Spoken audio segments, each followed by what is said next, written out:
అందరికీ నమస్కారం. ఈరోజు మనం ఈ వీడియోలో గైడెడ్ మెడిటేషన్ సరైనదైనా కాదా అనే విషయాలను మనం తెలుసుకుందాం.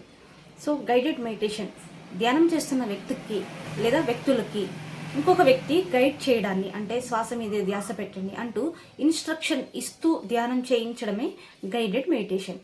అయితే దీనిపై వాదోపవాదాలు, అంటే ఇది సరైన ధ్యానం అని, లేకుంటే కొంతమంది సరైన ధ్యానం కాదని అని అంటుంటారు.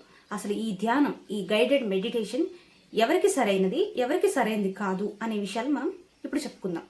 అయితే ఒక వ్యక్తి ఎవరైనా కొత్తగా ధ్యానం చేసినట్లయితే మొదలు పెట్టినట్లయితే ఆ వ్యక్తి ధ్యానంలో కూర్చోగానే కాసేపు శ్వాస మీద ధ్యాస పెట్టినాక ఏమవుతుందంటే ఆలోచనలు వస్తుంటాయి. ఇది అందరికీ తెలిసిన విషయమే.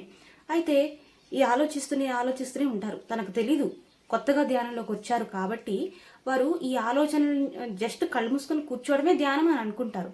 కానీ ఎదురుగా ఉన్న ఇన్స్ట్రక్షన్స్ ఇస్తున్న మాస్టర్ ఏం చేస్తారు, ఆలోచనలు కట్ చేయండి, మరలా శ్వాస మీద ధ్యాస పెట్టండి అనగానే ఓకే మనం మళ్ళా శ్వాస మీద ధ్యాస పెట్టాలన్నమాట అని గుర్తొచ్చి మళ్ళీ శ్వాస మీద ధ్యాస పెడతారు.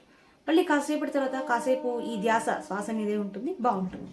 మళ్ళీ గతంలోకో భవిష్యత్తులోకో మన లక్ష్యాలపైకో ఈరోజు చేయాల్సిన పనులపైకో మన ధ్యాస వెళ్ళి ఇది అలా నెక్స్ట్ ఈ పని చేద్దాం, ఆ పని చేద్దాం, నేను అలా అనుకున్నాను, ఇలా అయిందని లోపలే మనం మాట్లాడేసుకుంటాం.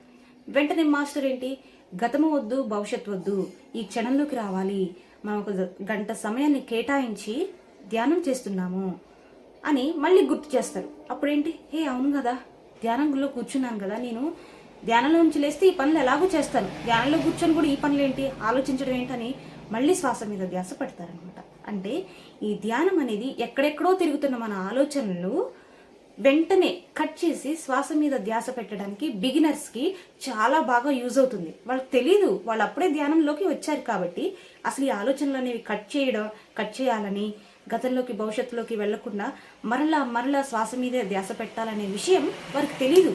కాబట్టి మాస్టర్స్ ఏంటి, వాళ్ళకి హెల్ప్ఫుల్గా మనం ఇలా చేయాలి అని చెప్తున్నారు.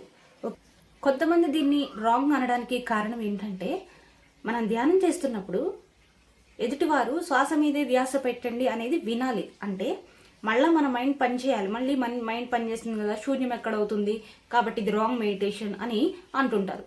అయితే ఇక్కడ గమనించాల్సిన విషయం ఏంటంటే, అసలు ఆ మాట కూడా ఒక 2-3 సెకండ్లలో మళ్ళీ శ్వాస మీదకే రండి అన్న మాట 3-4 సెకండ్లే పడుతుంది.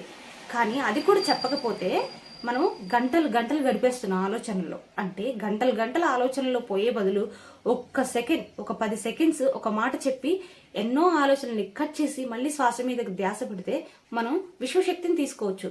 కాబట్టి ఇది ఓన్లీ బిగినర్స్కి చాలా హెల్ప్ఫుల్ అవుతుంది.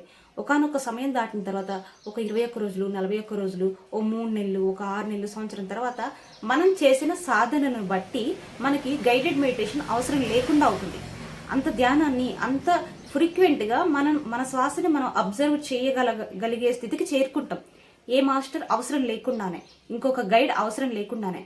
ఏ విధంగా అయితే ఒక పిల్లవాడు ABCDలు ఒక టీచర్ దగ్గర నేర్చుకుంటారు, కొన్నాళ్ళకి అతను చదవగలడు, ABCD A to Z వరకు తను గుర్తుపట్టగలడు.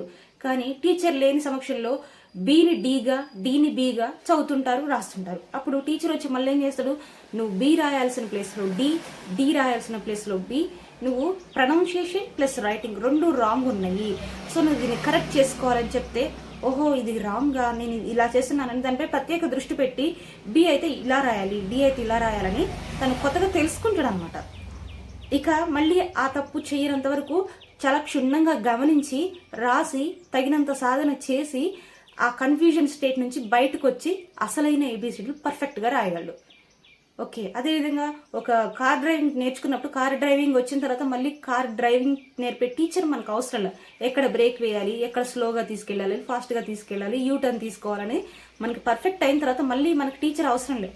అదేవిధంగా గైడెడ్ మనకి ధ్యానం సరిగా చేయడం వచ్చిన తర్వాత, అంటే ఫ్రీక్వెంట్గా ఆలోచనలో కొట్టుకొని పోకుండా వీలైనంత వరకు మనం చాలా అవేర్నెస్తో మన ధ్యానం మనం చేసుకోగలిగే స్థితికి మనం చేరుకున్న వరకు, మన మైండ్పై మనకు అంత కంట్రోల్ వచ్చే వరకు ఈ గైడెడ్ మెడిటేషన్ అనేది చాలా ఉపయోగపడుతుంది. ఆ తర్వాత మనకు అవసరం లేదు. కానీ అప్పుడప్పుడు మళ్ళీ గైడ్ మెడిటేషన్ చేస్తా అంటే పర్వాలేదు, అంతేగాని పూర్తిగా డిపెండెన్సీ అవసరం లేదనమాట. సో ఇది గైడెడ్ మెడిటేషన్ అవసరమా కాదా, మరి మనకి ఏ మెడిటేషన్ అవసరమో మనమే నిర్ణయించుకోవాలి. తర్వాత ఇంకా ఎవరిపై ఆధారపడకుండా మన ధ్యానం మనమే చేసుకునే స్థితికి మనందరం చేరుకునేలాగా అందరూ మంచి సాధన చేసుకుందాం, శూన్య స్థితికి చేరుకుందాం. సో ఇది ఫ్రెండ్స్ ఈనాటి video. Thank you so much.